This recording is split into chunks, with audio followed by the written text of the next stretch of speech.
Is the heat working in your house? Like, is it warm? Warm is a strong word. It's fucking freezing in my house, which... Yeah, it looks like you have icicles hanging off you. Just like, ooh, like a nose icicle, like a nice booger icicle, you know?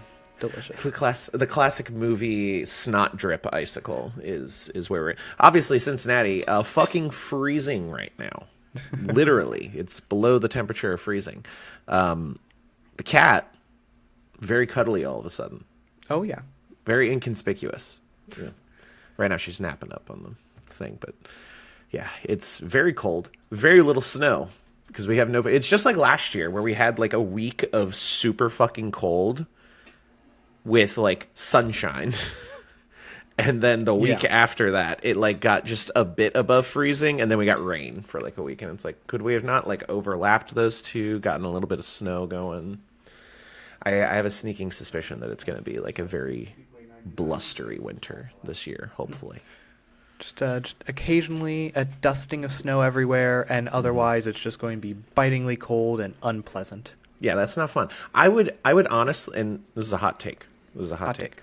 I would rather be like the Buffalo New Yorkers and get like 3 feet of snow from lake effect snow in like a weekend randomly than deal with like the nothing cold that we have. Just dry all the time. Literally. Blew my nose so hard this morning it bled. Ooh, nice. I haven't had my yearly winter nosebleed quite yet, so it'll be coming. You always get the one at the beginning of the season when it gets nice and dry, and then after that, I'm usually good. It's not often I have like a series of the nosebleeds. I feel like I remember one winter where our heat, like all the power in the neighborhood, got knocked out for like, I want to say like a week and a half. It was like it was the Great Ice Storm in like 2012 or something. Yeah, and sleeping in the cold without any of the heat and having to like bundle up and stuff, I had several nosebleeds that winter, and it was not fun. The worst one was the first year I started driving. I was driving home. I was driving home from swim practice, and like I get onto the interstate and I like shit. And then I look around. I'm a 16-year-old in a new car, so I don't have the forethought of like, oh, I went to Chipotle, I should grab a fuck ton of napkins to keep in there. I don't have paper towels. I have nothing. So I look at my poor, old, cheap, like dollar store, very thin white gloves, and I'm like, all right, well, I'm not gonna be bleeding all over my shit, you know, so. I pulled this glove out when I get, and it's just like, it looked like O.J. Simpson, you know, for whatever that's worth. Anyway, this is not a winter weather nosebleed podcast. No, in fact, this is a D&D and Magic the Gathering podcast, the Duels and Dorks podcast. Thank you very much for joining us. I'm Connor. And I'm Sam. We are the Dungeon Bros, but we are not brothers. Nor are we in a dungeon. And we generally try to stay on topic for the most part, but it's more fun to not, I think. At least from a recording perspective. But that's neither here nor there. We recently had a podcast. We had a bonus action go up, which is our supplement podcast where we do extra podcasts. We brought on our friend, Wyatt, the typical Gemini, with his adorable new little baby. I made sure to blur them out because we don't want the little baby on the internet quite yet. But we did our Foundations set review. Very good Magic the Gathering set for the year. Last Magic the Gathering set of the year. Probably not my favorite, personally. I still think Bloomborough was my favorite set of the year. I just really liked the aesthetic of it. But Foundations has a lot of stuff going on. So be sure to check that out if you have the opportunity. Of course, the Duels and Dorks podcast you can get every other week for free on Mondays. Apple Podcasts, YouTube Music, the YouTube video on the YouTube channel, even podcast services around the globe, but not Google Podcasts. I still have we're on episode 82. I still have, it's been like a month and a half at this point, but I still have the cadence of Apple, Google, Spotify, YouTube Music. And so I always have to stop myself. I go Apple, and then I stop myself because I'm about to say Google, Spotify, YouTube, and I can't say Google anymore because it doesn't exist anymore. No. I feel like we got an email recently that another random podcast platform that I hadn't even heard of, that I think Podbean just like was shoving everything onto, saw that. doesn't exist anymore either. So I'm like, all right, They're just going out. They're going by the wayside apparently. Soon it's just going to be Apple and YouTube. Let's go. And Spotify. Yeah, yeah. Spotify's not going anywhere. If it literally was just Apple, Spotify, YouTube Music, like, that's fine. You know, that's okay. It's just a feed for audio listening is all it is. It's not a huge deal. But you can also leave us a review on your podcast service of choice. That's like the best way to do discoverability for audio podcasts. It's kind of the only way, really. And of course, you can follow us on TikTok, Instagram, the YouTube as well. We have a Blue Sky account, which is pretty neat. I've set one. I mostly did it just so that we would have the Dungeon Bros name in the event that Blue Sky becomes like an actual thing and not just like a fad because people don't like Twitter right now. But we'll see. You can follow us there. That's a whole thing. But yeah, that's the normal rundown. Of course, if you don't want to wait for this podcast to go out to free feeds on Monday, you can join the Patreon, patreon.com/Dungeon Bros. $5 a month, you get early ad-free access the Wednesday before. We record on Tuesdays. It posts to Patreon the next day, and then the following Monday for free feeds. You can also get your name right at the end of the show for $15 a month. It's a whole thing.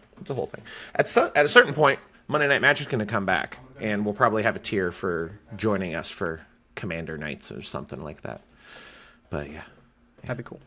The rundown a little bit longer than normal, a little rambly as it is. I'm feeling particularly punchy at the moment. It's been quite a week. It's been quite a week of random unnecessary bullshit, but you know. Say la vie. With the holidays and all of that, and life going on, continuing through the holidays, you know. I was hoping that life wouldn't continue on personally. I mean, it's maybe a little dark, but you know. It's a whole vibe. Yeah. It's cold. People feel like dying. It's just kind of it's true. The norm. It's true.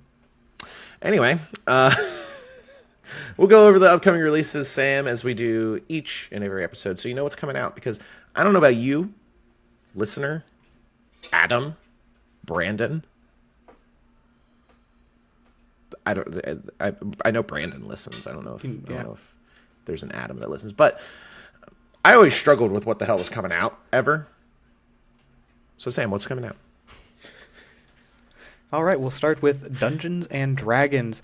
Already out is the Dungeon Master's Guide and the Player's Handbook for the 2024 revision of Dungeons and Dragons 5th edition. However, on February 18th of 2025, that's a little over 3 months away, we will be getting the monster Manuel. Manuel relay instructions.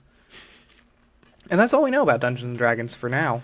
We have to wait and see what they're going to announce next. There's like some vague ideas of a 2025 dragon-related book. I saw an article about someone like theorizing what could be in that because it's like kind of been mentioned but not confirmed really. But you know, it's D&D. People will probably play it. I will say, there's a small note here. Spring 2025, Daggerheart is what is going to come out. Pre-orders have been live for a while now. You could still pick that up. And they're starting to like ramp stuff up a little bit. The Critical Role just put out a video like 2 days ago. That's like Matthew Mercer talking about the very basics of Daggerheart. I feel like they're going to do a Daggerheart campaign for Campaign 4, personally. I feel like we might in the spring see Campaign 4 and they're playing the Daggerheart system. That's the vibe I'm getting, at least. I will say, you know, we're not a Critical Role podcast. However, no. I have been seeing a lot of Critical Role stuff on Instagram recently about their interview with Rolling Stones and how they may be passing the torch, and some of the cast may be falling back into their admin roles moreover. So I guess, you know, probably something we'll chit-chat about as we go forward. Yeah, once there's something more concrete. I wouldn't be surprised with, like, Sam Riegel's, like, medical things that have been going on if he's going to, like, take a step back personally. But, you know, it's a shame. Critical Role had a nice charm about it, but it's nice to see them kind of moving on, you know, moving to bigger and better things in some ways. But, yes, that's D&D. Right, well, moving on to Yes, we'll move on to Magic the Gathering now. First off, we have Foundations. It's out. It's great. Listen to our bonus action podcast where we review cards from it with the typical Gemini, and go get some yourself. Very true. And we didn't miss a single card. Nope. We've never missed a good card in a set ever.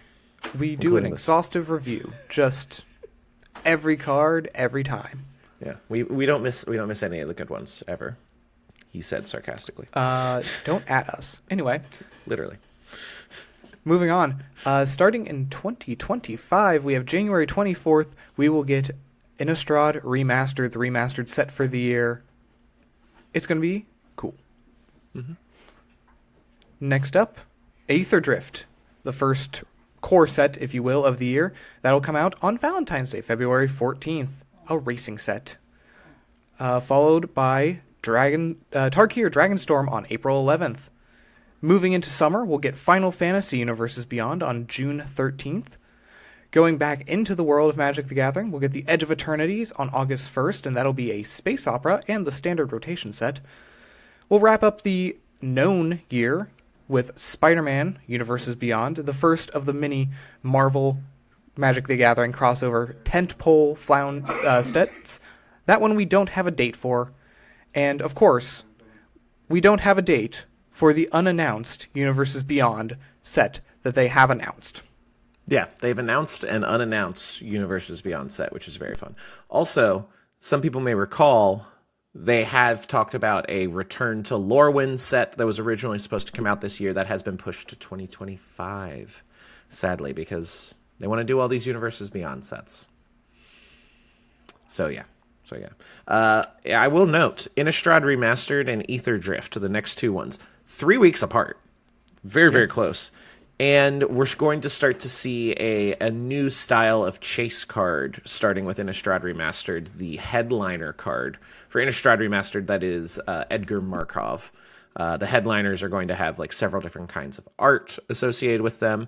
For Innistrad Remastered, there's like this old movie poster, like Nosferatu style Edgar Markov, that you can also get serialized as well. And then for Aetherdrift, we don't know what the card actually does, but it's a Planeswalker equipment called the Aether Spark.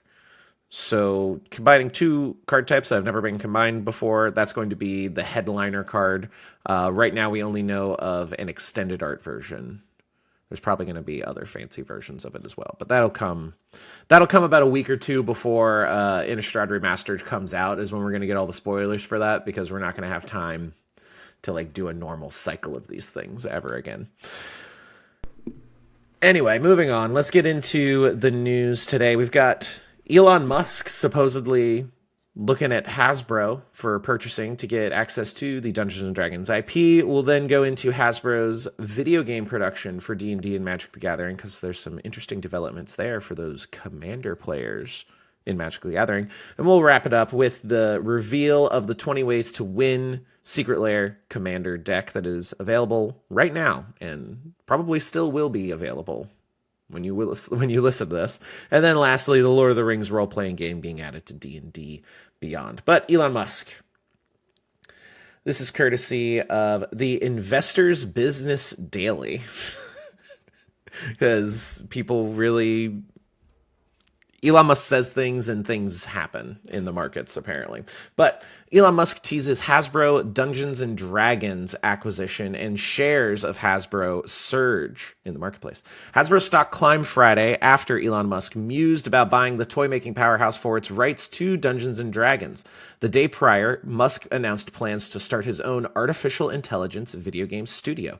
Tesla and SpaceX CEO Elon Musk is an avid video game player, previously touting on the Joe Rogan Experience podcast that he ranks top 20 in the world in Diablo 4, which is actually true.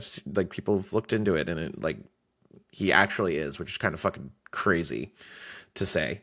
And now he appears to be adding video games to his production portfolio. Previously, back in November, he responded to a post on his social media platform on Twitter, X, formerly Twitter, my apologies, complaining about manipulative BS going on in the gaming industry. Quote, "Too many game studios that are owned by massive corporation. XAI is going to start an AI game studio to make games great again. Because of course he would say it like that. Previously, he also responded to a post complaining about the Dungeons & Dragons 40th anniversary book, Making of Dungeons & Dragons. The post alleged the book's foreword, quote, slams the original creators and attempts to distance themselves from examples of sexism, cultural appropriation, and other problematic tropes within the original world building from the 1970s. Elon Musk replied with, quote, nobody, and I mean nobody, gets to trash Gary Gygax and the geniuses who created Dungeons & Dragons. What the fuck is wrong with Hasbro and WotC? May they burn in hell. So yeah, he wants to buy Hasbro and WotC. I can't. Okay, yeah. I can't say that I'm very surprised. Lastly, some other people were responding to the outrage there. Jason Tondro, a project lead for D&D, separately explained the changes were made out of consideration for progressives and underrepresented groups that would take issue with the older language of D&D. Tondro said he did not expect the backlash to come from older players, but dismissed their concerns. He responds specifically saying, quote, I don't take these critiques... oh my goodness. I can read, I promise. Quote, I don't take those critiques seriously, even now. I consider these people not worth listening to, so I didn't anticipate their, quote, outrage. A screenshot of that exchange was posted on X on November 27th, and Elon Musk responded a day later saying, quote, how much is Hasbro? And he has not elaborated any further on that. After him tweeting that, Hasbro's stock went 2% higher on that exact day, and then went another 26% for the year, up from its original fall of 16% in 2023. With a current market cap of around $9 billion, according to Market Surge, that's a big chunk of change to buy Hasbro, as it would be. If anyone could afford $9 billion to buy a toy company for the IP access to Dungeons & Dragons instead of, say, licensing it like a normal corporation would, Elon Musk certainly would probably be able to afford that. So do you think this is a serious attempt at a purchase of Hasbro, or an expressive interest in purchasing, or is this just kind of Elon Musk shitposting like he tends to do? You know, it sounds mostly like the shitposting, but again, we weren't really expecting when he decided to purchase and then revamp Twitter. I think that ultimately he's a large child with a lot of money, and hey, if this is this sounds like something that a large child with a lot of money would want to do. I want to buy my favorite toy company and make it better, or just make it do things in general. If he wants to, he will, I think. It's whether or not he actually wants to is the thing, because I feel like he's just kind of talking shit for the most part. Elon Musk is part of the PayPal cabal, the PayPal mafia, as it is dubbed, a group of individuals who, many of which helped start PayPal, the business, and all of them are worth boatloads of money. Elon Musk is by far the most famous of them all, simply because of his outspoken nature, and quite frankly, the massive success that Tesla and SpaceX has been. Like, you can give the guy all the kind of shit in the world. He's hired very smart people and has done a lot of crazy shit with electric vehicles and space travel again. Whether or not that makes for good video game production, specifically focusing around AI video game production, which I think a lot of people would be skeptical of. We've gone into the whole AI thing before, and like, there's going to be a place for it. Going into AI making games, I'm dubious of the implementation of, or whether or not it'll even get off the ground in the first place. But I don't think we legitimately have anything to worry about with Elon Musk buying Twitter. I think he's just kind of talking a lot of shit. This is going to be great to clip out in like 6 months when he is actively buying Twitter or actively buying Hasbro. It'll be great to clip out in like 6 months when he's actively trying to buy Hasbro, and we look like fools, which isn't very hard. No, we look like fools all the time. I mean, the dude is ultimately just trying to expand his weird empire of technology and technologically based businesses. And you know what?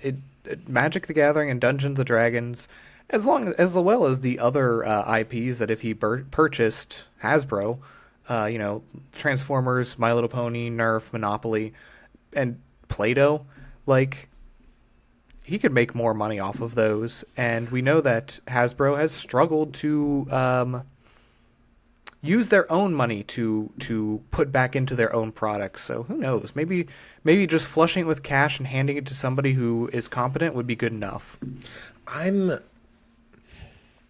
Okay, so let's theory craft here for a second about a possible Elon Musk acquisition of Hasbro. In a best case scenario, I feel like he would want to. In a best case scenario, he takes a position like Alta Fox had when they were trying to influence changes at the board of Hasbro and spin off Wizards of the Coast into its own thing, because Wizards of the Coast is very much like freaking Atlas holding up the globe right now that is Hasbro, and take the toy company and, quite frankly, tear it apart for parts. Yeah. Who wants to buy Monopoly? Who wants to buy Transformers? Dissolve it entirely, because it's obviously not working anymore. And in the hands of a smaller company that can actually utilize the IP in a profitable way, I think it's going to be more valuable than Hasbro trying to limp along with it and forcing WotC to prop up everything while it does so. That's the kind of disruptive force that I think he could be. Whether or not that actually happens, he could buy Hasbro, keep the D&D IP for XAI, and just fuck off with the rest. Like, I don't know. What do you think a hypothetical Elon Musk owning of Hasbro could look like? I feel like it could be just he takes it over, like just wipes the board, gets rid of it. He just now's the sole power is him for like 6 months. And in that 6 months, we get a lot of really weird decisions being made. And then in like another 6 months, we stop hearing about it, just kind of like we have with everything else, where it's like immediately big thing happens. Eventually along the line, we all just kind of forget because he's moved on to another project. And again, and then maybe from there, yeah, it's just, all right, here's money, and you over there. Like you said, he's good at hiring smart people. Hires Post Malone to actually take over the company. Oh my god. A Post Malone run Wizards of the Coast specifically sounds fucking great, honestly. Oh yeah. Post Malone comes in, unbans everything in Magic the Gathering, and it's great. He unbans everything. We're playing Black Lotus again in our Commander decks. That'd be crazy. Oh, yeah.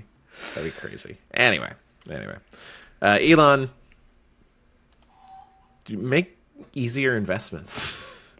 Like, you don't have to work this hard at it, Buy $9 billion worth of freaking stock market ETFs. If you want to diversify, take $1 billion of that $9 billion and buy Bitcoin and just wait 20 years, and it'll probably be more. Anyway, moving on. Hasbro producing a new Magic the Gathering video game and is making the next D&D video game in-house themselves. Hasbro has a Ubisoft-like problem surrounding their toy business. In 2023, they laid off staff for reporting severe losses, and this year they're facing a class action lawsuit from its investors alleging that they lied and hid their problems with unsold inventory. If you were thinking that this seems completely unconnected from Baldur's Gate 3, possibly getting a sequel, that's exactly right. Hasbro is in a somewhat desperate situation, so much so that they went licensing their massive war chest of toy franchises to their big competitors. Luring Larian back to make a Baldur's Gate 4 is the last thing on their minds. As reported by GameSpot, Hasbro CEO Chris Cox shared insight on what video game projects they do have in development. The company has allocated $1 billion to making video games, and they are planning on spending between $100 and $150 million a year on each game. Hasbro had previously announced Exodus, which is being developed by Archetype Entertainment. Archetype is a game studio owned by their Magic the Gathering division, so it looks like the game could be related to the collectible card game. Hasbro has also previously confirmed that they are making a G.I. Joe action-adventure game under a Hasbro-owned game studio called Atomic Arcade. This is from GamerRanks, by the way. They reported on that rumor earlier in the year. In a new interview, Christopher Cox, Hasbro CEO, confirmed that they are making a Dungeons & Dragons video game with another Hasbro-owned game studio. This arrangement means that they will take on the risks associated with making games, but they will also make the most money out of them if they sell well. This will also allow Hasbro to more closely coordinate these franchise video games to be accurate and canonical, and they seem to have invested in getting studio veterans to make these games right. Cox also revealed that the Magic the Gathering video game. Right now, Hasbro has released Magic the Gathering Arena, a free-to-play simulation of their collectible card game. It uses the same rule sets as competitive Magic the Gathering, and it's available on Steam and mobile, but the game isn't as popular as it used to be because of technical issues and aggressive monetization schemes. The new Magic the Gathering game may have potential to win fans back and also draw in new players. It will use the Commander format, the non-competitive rule set that allows players to engage in more role-play and just enjoy playing casually. There's also a more serious variant of Commander, but it's still easier and more casual than the main rule sets. Cox is apparently a huge Magic the Gathering fan himself, so he may want to share that passion with gamers in earnest. In a world of card game-based video games such as Hearthstone, Marvel Snap, and the new Pokemon TCG, competition is going to be fierce. Do you see a Magic the Gathering video game specifically built around the Commander format only possibly being successful? Oh, you're muted. You're muted. Oh, no. Thank you. Yes, anyway. Commander the video game is an interesting concept. And I could see it working in a situation where it's like the digital version of Spell Table. You call up your friends. You're like, hey, here's my code. Here's my friend code. Put in my friend code, and we're going to play Commander tonight. I don't know how well it would work in the current equivalent of the Arena's format, which is I load into a lobby, and an opponent gets pulled for me, and we play a game. Especially because there's things like in a lot of arenas, matchups I play, it's like, oh, I start winning. It's like poker. As soon as the other person is definitely winning, you fold, right? There's no point at that point to lose the rest of your time. Yeah. So I think that would be a very hard sell for a Commander variant of the supposed current Arena's format. It would have to be its own thing. So my hang-up is when you look at the popular TCG apps right now, Pokemon TCG has blown up a lot recently because of the app version. Yu-Gi-Oh! Duel Masters on your phone as well. Marvel Snap is its own thing. Hearthstone is its own thing. But when you look at Pokemon and Yu-Gi-Oh! Specifically, those apps aren't the game. They're not quite the card game. The rules are tweaked. They're simplified, but also narrowed. They're narrowed and simplified, but also they introduce different mechanics a little bit, and they handle some of the more complex aspects of the game. That's the most appealing part of the digital versions of these card games, is that they automate the mechanics in a lot of ways. But when you're playing Duel Masters, like, it's not normal Yu-Gi-Oh! Because you only have 3 monster zones. You only have 3 trap and spell zones. The Pokemon TCG is a much more simplified version of the card game in the same way.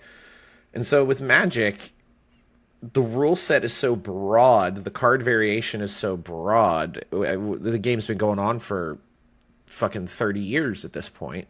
Mm-hmm.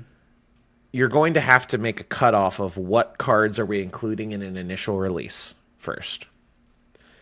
Are we doing just straight up Commander?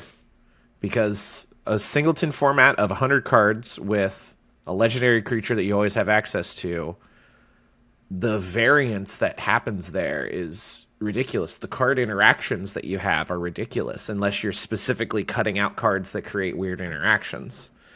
In a 4-player game of Commander, like, that shit can take 2 hours, 3 hours.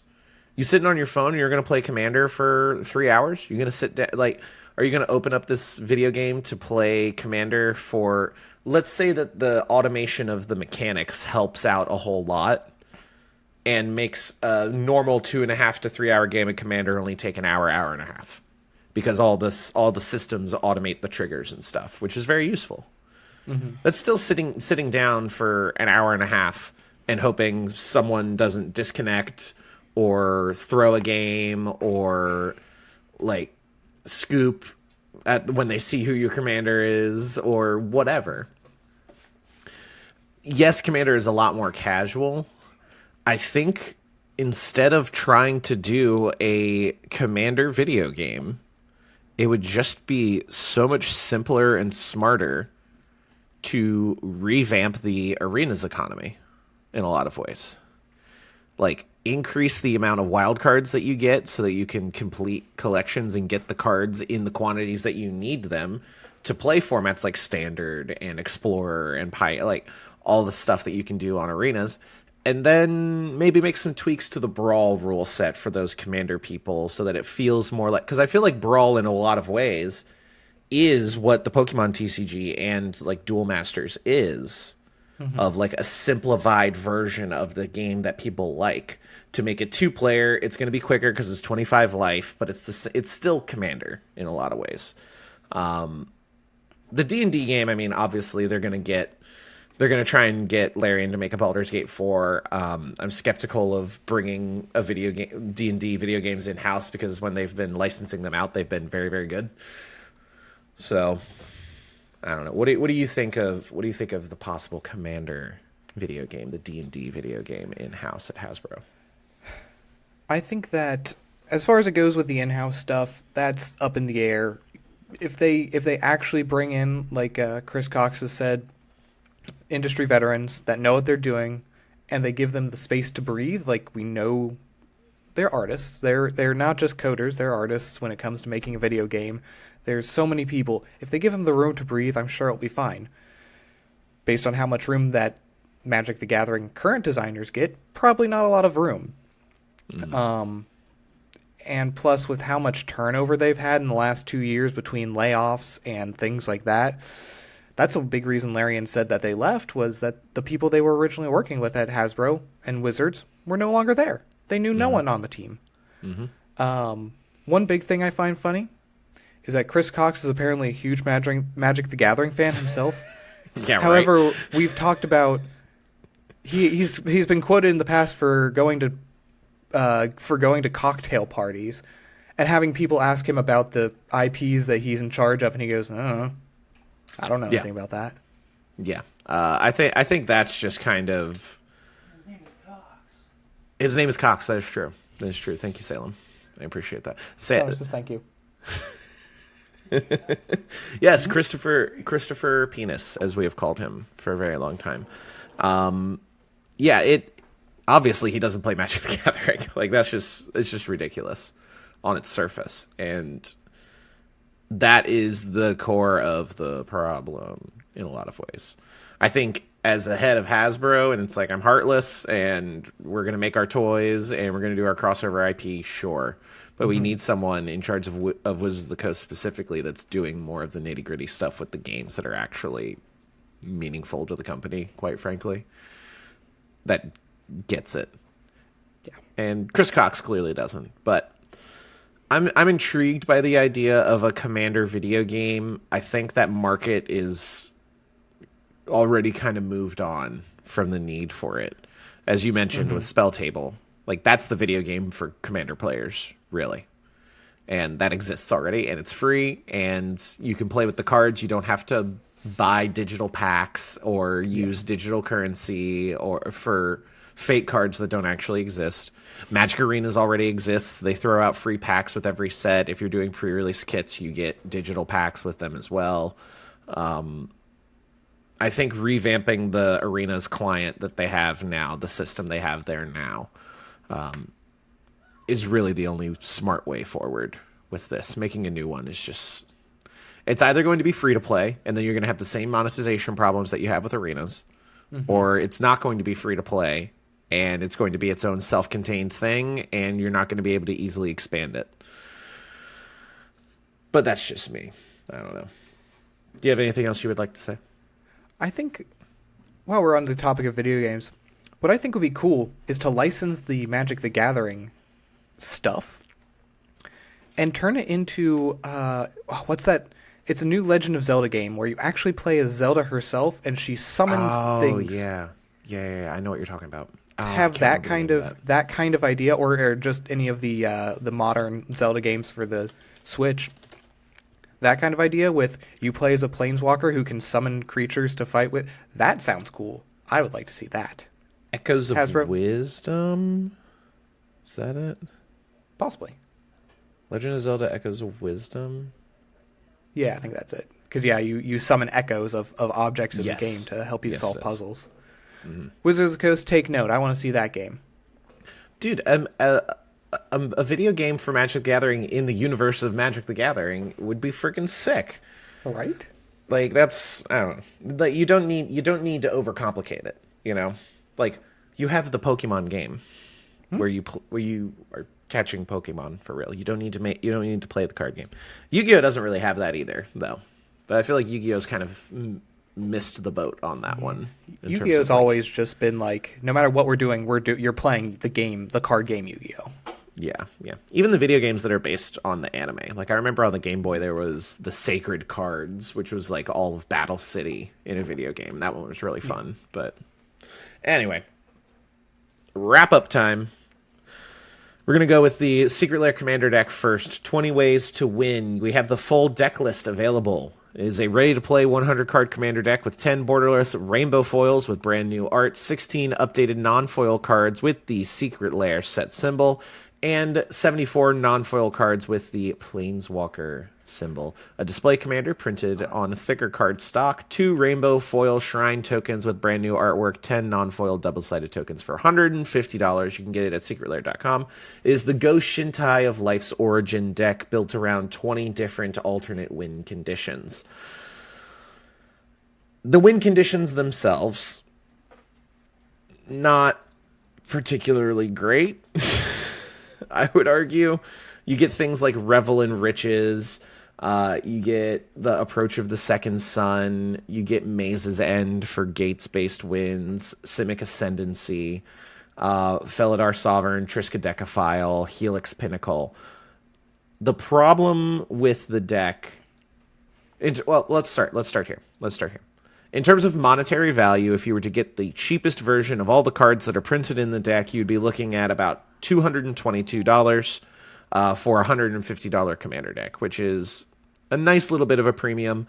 You're looking at cards like, Kianos and Tiro of Meletis, the Gay Boys, is the best one price-wise. It's about $19. Clever Concealment is also close to that. You also, the 10 cards that are getting new art. You got Revel in Riches, Homeward Path, those are $15. Helix Pinnacle is $9. Approach to the Second Sun, $3. Ghost Shintai of Life's Origin, $4. If you were to do those at their base value, the total value is like $272. This is according to MTG Rocks, by the way. That is also assuming that these new art treatments are the same price as their most inexpensive versions. Which, as we know, the Secret Lair versions are always way more expensive than the base versions. So if you're interested in this, like, weird alternate win con 5-color kind of mid-stuff deck, then go for it, I guess. The problem is when you look at the deck list itself, and you can look at the deck list on magic.wizards.com. 37 lands, a ton of them are gates, so they enter tapped. 18 enchantments with no like real enchantment synergies to speak of. There's a lot of random treasure and like life gain synergies that are going on to fuel those alternate win cons. The problem I see is there's 5 instants in the deck. You got Clever Concealment, Heliod's Intervention, Drown in Dreams, Sphinx's Revelation, and Crib Swap. With Crib Swap being really the only true, like, removal per se. Heliod's Intervention is helpful with getting rid of artifacts and enchantments. And then Clever Concealment is just phasing out stuff. So you don't get your standard, you're not getting Path to Exile, you're not getting Swords to Plowshare, you're not getting some of the more efficient removal spells. So you're not really going to be interacting a whole lot. You're kind of going to be playing solitaire with these 3, 5, 4 mana enchantments that are trying to win you the game in weird ways with a mana base of a bunch of tapped lands.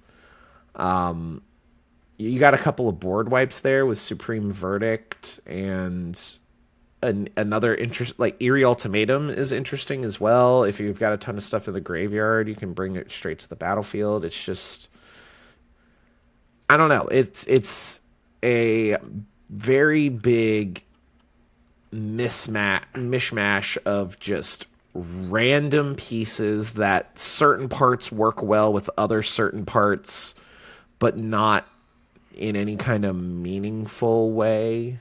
Mm-hmm. And I feel like it's just going to fall flat on its face if you were to actually play it. Also, I will say, with in terms of removal stuff, I do want to point out that there is Darksteel Mutation and Ghostly Prison as well that are enchantment-based removal. Mm-hmm. But again, I mean, it is quite a deck. It feels like a new player's first attempt at building their own deck, and they're like, oh, okay, gonna play a 5-color commander, gonna play Goshen Tie of Life Origins, which Goshen Tie of Life Origins is a very cool card. If you have other shrines in the deck, which are you seeing any other shrines in the deck? I'm not really seeing any other shrines in the deck. Not really, because the enchantments are all like alternate win cons, removal. You got like Lignify is a removal. Shiny Impetus is just like goading and making treasure tokens.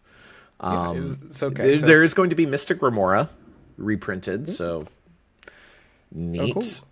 We get a $7 card that's been reprinted several times in the past 3 years. Literally. But yeah, there's it's no like shrines. A little bit of life gain. So like Goshen Tie of Life Origins could help if you put the other Goshen Tie in. There's 5 Goshen Tie. If you did something like that, that could help fuel the Halo Fountain win con. But you're not doing that. You're not going to get that Halo Fountain win con because there's not a bunch of token generation in this deck. There's a bunch of, I guess, recursion. There's some life gain. There's some land synergy. And like you said, most of these lands are gates, so they're going to come in tapped, so you're going to be slow. You're going to be able to remove some things, but not a lot of things. You're going to be trying to gain life, but you're probably going to be hit when you gain life. And then randomly you're going to be putting counters on Helix Pinnacle and Simic Ascendancy, and nobody's going to care because you don't have any counter doublers to buff that up. Pretty much you're just kind of, I feel like the win con of this deck is really let everybody else beat themselves up, and then you come in and pick them off at the end. If you get there. That's the only way that I see this deck really working at all, because without any shrine cards, the second ability of Goshen Tie of Life's Origin, whenever it or another non-token shrine you control enters, you create a 1/1 colorless shrine enchantment creature token. You're just going to have an incidental 1/1 whenever you cast your commander. So the Wooburg tap ability to return target enchantment card from your graveyard to the battlefield is going to be the only real value that you're getting out of your commander. And of the enchantments that are in the deck, there are 2 that are 5 mana, so equal rate to pull out of your graveyard. And then 2 that are 4, and then a ton of 3 and 2 mana. Like it's literally just throw out a bunch of enchantments that are not shrines, so you're not getting any shrine value out of it, and then hope that you win with like fucking Felidar Sovereign and Heliod, or like Heliod and Hangerback Walker, or like they didn't even include like the good Heliod. Oh fuck! It's not Hangerback Walker that whenever you gain Walking life. Ballista? Walking Ballista. There we go. They don't even include Heliod Walking Ballista as a combo. You get the shittier version, which is Hangerback Walker, which doesn't really even work. It's really not that great. I think the best. I just saw that it really annoyed me. What? Is one of the win cons is an enchantment, Liliana's Contract. At the beginning of your upkeep, if you control 4 or more different demons with different names, you win the game. Okay, cool. The only way to achieve that is if you get Maskwood Nexus out on the battlefield. Yeah. Yeah. It's a 2-card combo that requires 4 other cards, none of which actually fulfill the original win. That just annoyed me a lot. Yeah, and I think the most compact win condition is incidental life gain and then a little bit of ramp to get out like a turn 4 or 5 Felidar Sovereign and hope you have more than 40 life. And that it lives till your upkeep. Like that's the most compact win condition, literally. The other one being Triskaidekaphile and hoping that you get enough card draw, I guess. I don't know. This deck just is a fucking mess. It's got like Seedborn Muse in it, and it's got mana generation and value and no real guiding force at all. It's an interesting concept, 20 ways to win, but when they all suck and are in the same deck, it's 20 ways that you're not going to win.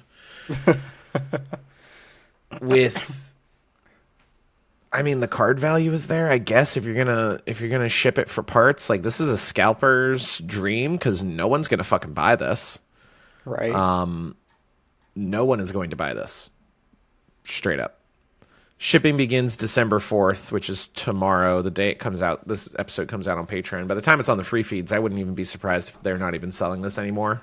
Not because it's sold out, but because it's limited. But, I mean, if you've got like $600 to blow on 4 copies of it and then strip it for parts, I mean, you might be able to turn that 600 into like 800. Yeah. Have fun with that, I guess. But a hard pass. Hard pass for me. Last wrap-up item, we got the Lord of the Rings role-playing game. It is the 5e book based on the Francesco Nepitello's second edition of the One Ring RPG. It's an RPG that takes place in the world of Middle-earth. The Lord of the Rings role-playing game for 5e has been out for a while now. It is made by Free League Publishing with Middle-earth Enterprises and Sophisticated Gaming. You can currently get it as a new addition to the third-party content available on D&D Beyond digitally for $30. You get the 5th edition rule set compatibility, 6 classes, 12 subclasses, 14 species options, 42 feats, a level stat blocks for levels 1 through 10 of play for monsters, 14 maps, 10 plus new magic items. I'm into Lord of the Rings, so I really like it. The art is very aesthetically pleasing for the old, the old art in the Lord of the Rings books.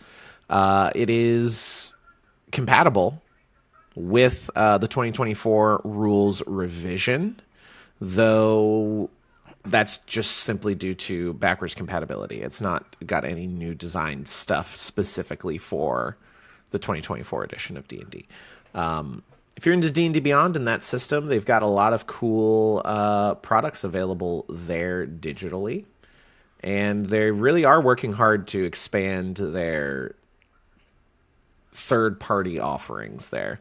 Like, just looking now, we've seen the Dungeon Dudes with their Dungeons of Drakkenheim adventure available. The MCDM Illrigger Revised is available. Also, Lairs of Aetheris from Ghostfire Gaming, Tales from the Shadows of Kobold Press. Like, they're starting to add a lot more stuff to D&D Beyond, which is very exciting. You can also get some free things thanks to the free D&D rule set for 2024 and 2014's rules versions. And the 2024 version is actually limited now and not just to the entirety of the rules book posted up for free for everyone on accident, like we talked about.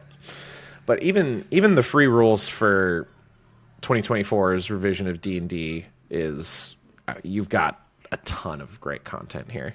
So yeah, I think it's always worth having a D&D Beyond account, even if you don't pay for anything. They regularly do promotions for like limited time things you can get. The Sage Advice Compendium for weird rules interactions. We've talked about like the Monstrous Compendium. Those things were available for a limited time. You got a bunch of stat blocks. The Vecna Dossier, no longer available, sadly, which I think is a little fucking weird. But yeah, they do limited releases stuff. I'm into Lord of the Rings role playing. I almost got the book at Gen Con. I almost talked to the guy who made it at Gen Con, but he was busy and wasn't at the booth when I was scheduled to interview him, which was a little sad. It made me sad boy. Maybe a little bit of a sad boy. I don't know if this is your kind of thing or not, but D&D Beyond seems to be kind of turning their ship around a little bit. You know, with that's something we kind of, you know, spit out into the universe a year ago, 2 years ago now, that if the record will reflect that. It will, that if you just go make your site a better version of like Drive-Thru RPG or the DM's Guild, you're going to be fine. And they seem to have started to actually get on board with our thoughts. Good on you, Watsy. You're doing the right thing. Let's not go too far there. let's keep it within reason. But yeah, I think the next step for D&D Beyond is finding a DM's Guild style marketplace where you can empower, like, instead of having these like you can still have your boutique like partnered sources that you're like, bring in your Lord of the Rings role playing, bring in your Dungeons and Drakkenheim, MCDM, Kobold Press, whoever, with like bespoke, specifically designed for D&D Beyond like core stuff as your core offerings. But I don't see why the homebrew tab couldn't just be a marketplace where you can buy and sell stuff, and then they're able to make a 10-15% rip. I mean, if you look at video games like the PlayStation Network, video games that are sold on the PSN, 30% of that goes to PlayStation, goes to Sony. So like, I could totally see a world like Drive-Thru RPG, I think, is like 25%, 30%. It's in that same range.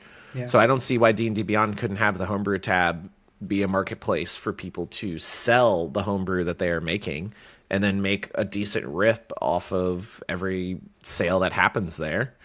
I feel like that's a slam dunk idea, especially with the web design of D&D Beyond. Like, it's way better than the old style of Drive-Thru RPG and DM's Guild.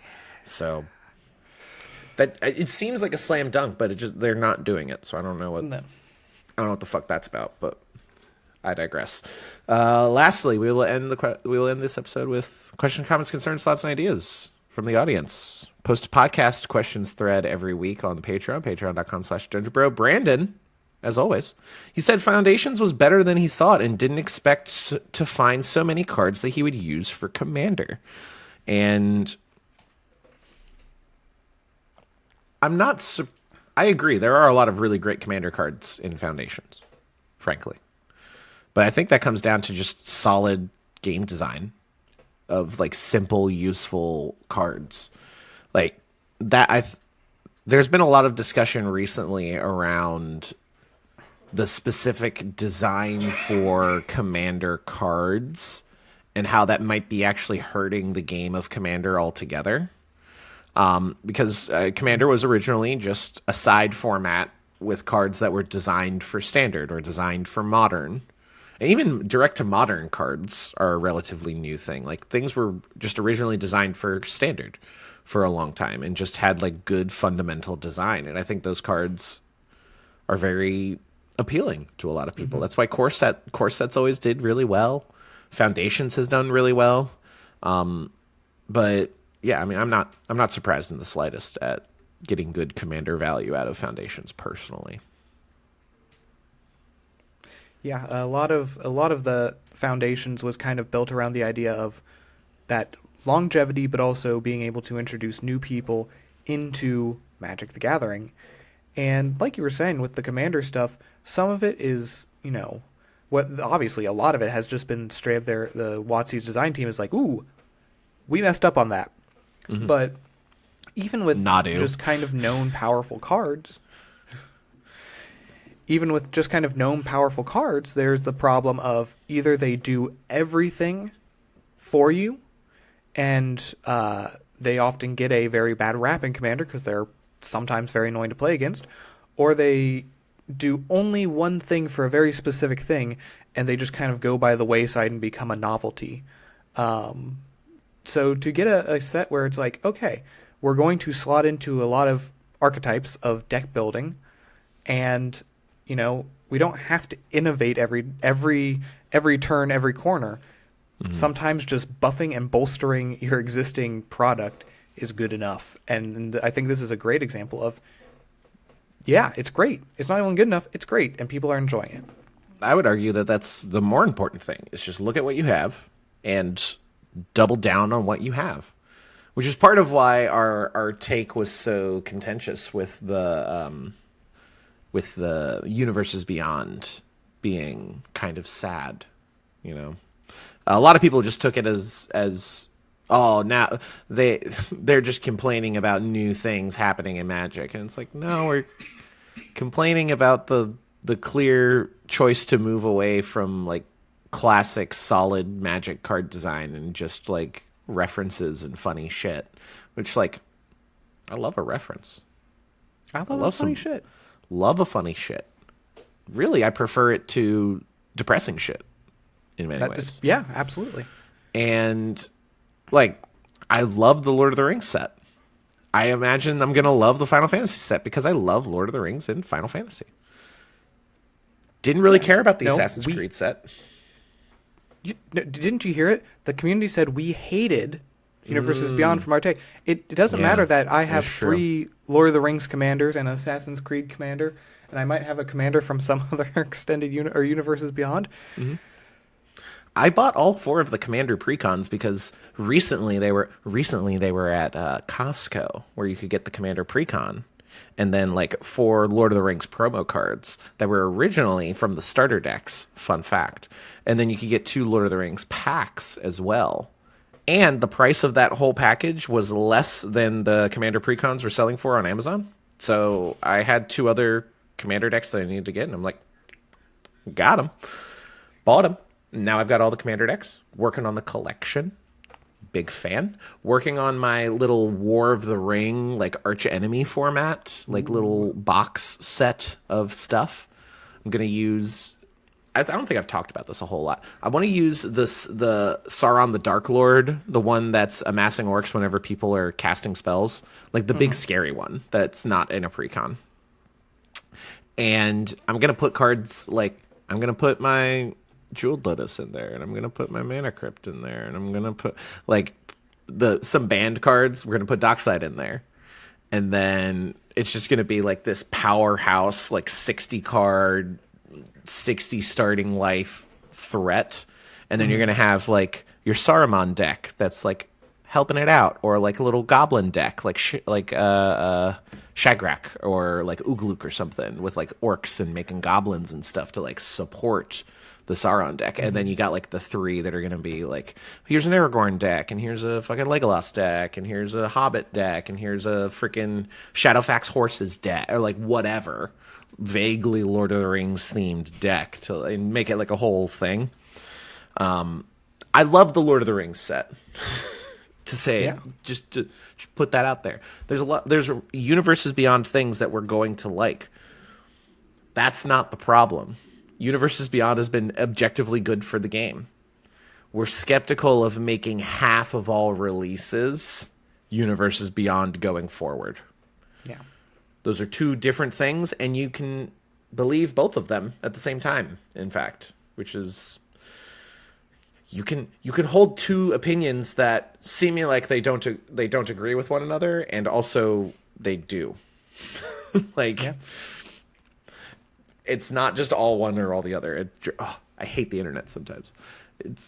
Anyway, it's been litigated in our comments section already. We're idiots, so we'll take it, I guess. But yeah, we are idiots. That's true. Yeah, not as dumb as Elon Musk would be for buying Hasbro for like $9 billion. A callback to the beginning of the episode. But that, my friends, is all the time we have for this edition of the Duels and Mana Dorks podcast. It's been fun. Next episode will be the last of 2024. And as such, we're going to do our 2024 year-end wrap-up. It's going to be fun. It's going to be fun. We're going to talk about all the stuff that's come out this year, our previous episodes of the podcast, hot takes, what's been going on. It's a whole vibe. Maybe even I'll see if Wyatt wants to join us for the year-end wrap-up. Who knows? I don't. I haven't even asked him yet. Should ask him right now. I probably should do that right when we're done recording, but alas. We also have our 2024 Sealed Chaos event that we're going to be doing. Wyatt, myself, and Sam have collected one pack from everything that has come out in 2024.